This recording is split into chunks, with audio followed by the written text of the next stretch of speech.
Hi everyone, I just wanted to spend a few minutes to look at some highlights over the past year, say a few thank yous and things like that.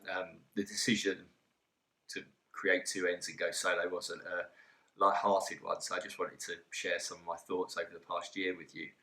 I've worked with 10 recruitment businesses and two providers to the recruitment industry of all sizes over the past year.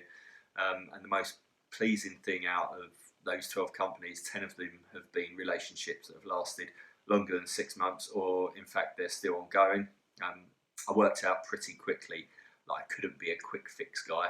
I was never going to give an agency offering social media management, content writing, or video services or anything like that. I'm not too proud to admit that I can't do everything. I'm not a designer. I'm not a copywriter. I'm not a videographer. I'm certainly not an influencer. I'll give it a crack for myself, but not for my clients. But I know how it all works. I know how it can all fit together. And I know plenty of people better than me at all of those things that I just mentioned. And I trust them and I lean on them to get the best results for all of the businesses that I've worked with. My personal strengths are looking at the entirety of a recruitment business and seeing how marketing fits in with their longer term plans. It's been brilliant to see some of the companies that I've worked with launch overseas, rebrand, diversify, gain investment in some cases, and that they've approached these significant challenges using some of the knowledge, strategies, plans, roadmaps, things like that I've worked with them on. At an individual level, I've worked closely with some incredible business owners, CEOs, MDs, and most importantly, some seriously talented marketers. I've missed the team element of the industry. It can get lonely, so working alongside some great marketing individuals, that's been a real pleasure. Some I've helped ripped up previous ways of working. Others we've tweaked a few things here and there, and others I've just supported with some mentoring in what can be a really tough role. So that's been really good. I've got a lot out of that myself. It's part of the reason why the Lonely Marketers podcast now exists. People just want to share experiences, and they want to know they're not alone in this this crazy world of recruitment marketing. And although it hasn't paid the bill, if I'm being honest with myself, I probably spent a little bit too much time on it. Everyone seems to have enjoyed it. I've enjoyed making it. The guests seem to have enjoyed it, and the feedback's been brilliant. So thank you to all the guests and the hundreds of you who've listened. I hope it continues to grow into something special. Thanking all of the companies and individuals that I've worked with over the past 12 months. That kind of goes without saying. You know who you are, as does all the support from peers, former colleagues, every like, share, words of encouragement. It's really appreciated. Just please keep doing it. I like those dopamine hits. There is one person I'd like to single out though. It's not my wife. I'm still not certain she has a clue what I actually do, even after 15 years of doing it. It's Dave Annable at Franklin Fitch. We had a few beers before Charlton's playoff failure last year. Thankfully, we've put that right this year. And we were chatting around what I may or may not do after leaving staff group. And he said to me, "You want to do this by yourself, but you haven't got the confidence." And he was right. And thankfully, he signed me up for a year for a couple of days a week, which gave me the stability to really give two ends a go. So I'll always be grateful for that. So thanks, Dave. It's been a pleasure to work with him and his team, especially Leonie, who heads up the marketing team at Franklin Fitch. They've come on so far in the past year, and they've got an exciting future ahead of them. So make sure you keep the eye on them. Talking about some of the the more difficult challenges, it has been tough at times, no doubt about it. I've probably said to friends and family that things have been going well when inside I've been feeling anxious or nervous. Why? I haven't got a clue, but it's just the way it is. The reality is that the business has done okay, probably much better than I expected, but I haven't felt like I thought I would feel a lot of the time. I thought I'd be doing the nursery runs a lot more than I have been. I thought I'd be having every other Friday off. It just hasn't worked out like that. The flexibility has been great, and grabbing those few extra hours and days with Danielle and Arthur has been brilliant. But don't let anyone tell you working for yourself means you get back control. You don't if you're trying to grow a business and get that cash in. As a family, we've put things on hold. We looked into mortgages a few months back and realised the whole landscape. It's different when you're self-employed and you're a company director. Could have got a decent mortgage, much better than a lot of people can out there at the moment, but it would have been a sideways move.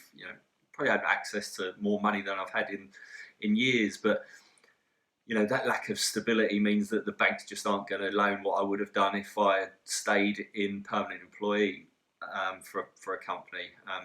When we went through that process, that was probably the closest I came to updating the CV and getting a permanent job again. Those thoughts still drift in and out even today, but I'm glad I got through the first year, and now it's about attacking the second year really. I've been lonely and I'm quite unhappy at times, really unhappy. I've had tears, coming out my eyes as walking across the London Bridge. Haven't wanted to get out of bed a couple of times. It's a really weird feeling, and I can't explain it. I haven't talked to enough people, I admit that, including friends and family. It's something I certainly want to change over the next 12 months and moving forward. It's affected home life negatively. Talking about it now actually makes me feel like a bit of an idiot. But I have had some incredible highs as well. It's really not been all bad. I don't want it to come across like that. I just want to give a balanced view. Seeing marketers I've worked with develop professionally, expanding their teams and growing in confidence, you really can't beat that, and I will cherish that. Some of the meetings, strategy sessions, brand launches, trips to Munich Fair, up and down the UK, they constantly remind me that I do know what I'm doing, and I do enjoy doing it. If I'm going to give some learns to people looking to do this, don't devalue yourself. If you're thinking about going down this solo company route, then don't compromise on your skills and experience for the sake of a quick win.